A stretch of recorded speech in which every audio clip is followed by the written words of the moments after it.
నమస్కారం. ఘంటారావానికి స్వాగతం. ముందుగా ప్రధానాంశాలు. ఢిల్లీ పర్యటనలో కేంద్ర మంత్రులతో సీఎం రేవంత్ రెడ్డి భేటీ.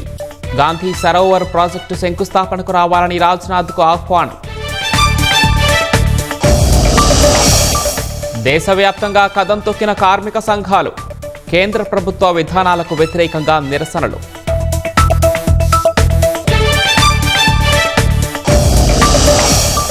రాష్ట్రంలోనూ విధులు బహిష్కరించిన కార్మిక లోకం. 4 లేబర్ కోడ్లు వెనక్కి తీసుకోవాల్సిందేనని డిమాండ్.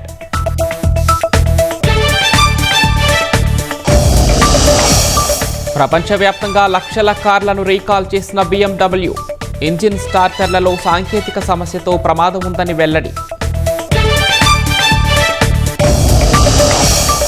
బంగ్లాదేశ్లో కొనసాగుతున్న ఎన్నికలు. 300 పార్లమెంటరీ స్థానాలకు 299 నియోజకవర్గాల్లో ఓటింగ్.